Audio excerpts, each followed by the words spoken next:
ഒരു പ്രധാനമന്ത്രിക്ക് നേരെ രാജ്യം തിരിയുക എന്നൊക്കെ പറഞ്ഞാൽ അതെത്ര ഭീകരമായ അവസ്ഥയാണെന്ന് ഒന്ന് ചിന്തിച്ചു നോക്കൂ.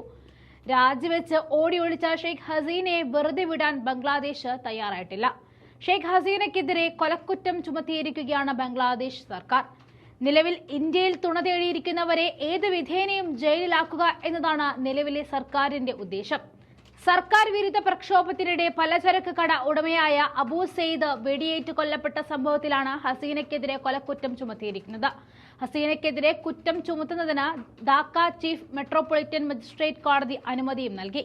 ഹസീനയെ കൂടാതെ ആവാമി ലീഗ് ജനറൽ സെക്രട്ടറി ഉബൈദുൽ ഖാദർ, മുൻ ആഭ്യന്തരമന്ത്രി അസ്ദുമാൻ ഖാൻ കമൽ, മുൻ police inspector general Chowdhury Abdullah Al Mamun എന്നിവരുൾപ്പെടെ 6 പേരാണ് കേസിലെ പ്രതികൾ. അബൂ സെയ്ദിന്റെ സുഹൃത്ത് അമീർ ഹംസ ഷട്ടിൽ എന്ന ആളാണ് കോടതിയെ സമീപിച്ചത്. ഹസീന രാജ്യം വിട്ടതിന് ശേഷം അവർക്കെതിരെ ചുമത്തുന്ന ആദ്യത്തെ കേസാണിത്. സർക്കാർ വിരുദ്ധ പ്രക്ഷോഭങ്ങളെ തുടർന്ന് രാജിക്ക് പിന്നാലെ ഓഗസ്റ്റ് 5-നാണ് ഹസീന രാജ്യം വിട്ടത്. പിന്നാലെ നോബൽ പുരസ്കാര ജേതാവായ മുഹമ്മദ് യൂനൂസിന്റെ നേതൃത്വത്തിൽ ബംഗ്ലാദേശിൽ ഇടക്കാല സർക്കാർ ചുമതല ഏറ്റിരുന്നു. നിലവിൽ ന്യൂഡൽഹിയിലെ സുരക്ഷിതമായ അജ്ഞാത കേന്ദ്രത്തിലാണ് ഹസീനയും സഹോദരിയും ഉള്ളത്.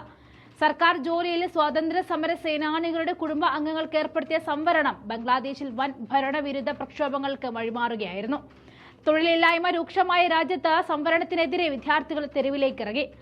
1996, 2001 കാലയളവിൽ പ്രധാനമന്ത്രി പദത്തിലെത്തിയ ഹസീന 2008, 2014, 2018, 2024 തെരഞ്ഞെടുപ്പുകളിൽ തുടർച്ചയായിട്ട് വിജയം നേടിയിരുന്നു.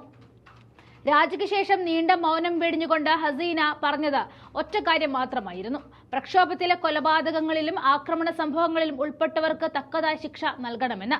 തന്റെ ആ അഭ്യർത്ഥന തന്നെയാണ് ഇപ്പോൾ തനിക്കെതിരെ ആയുധമായി മാറിയത്. കോടതി തന്നെ പ്രധാനമന്ത്രിക്കെതിരെ കേസെടുക്കാൻ പറയുമ്പോൾ ഹസീനയുടെ മുന്നോട്ടുള്ള പോക്ക്, ഈ ഒളിച്ചിരിക്കലുമെല്ലാം അധികകാലം മുന്നോട്ടു പോകാനുള്ള സാധ്യത കാണുന്നില്ല.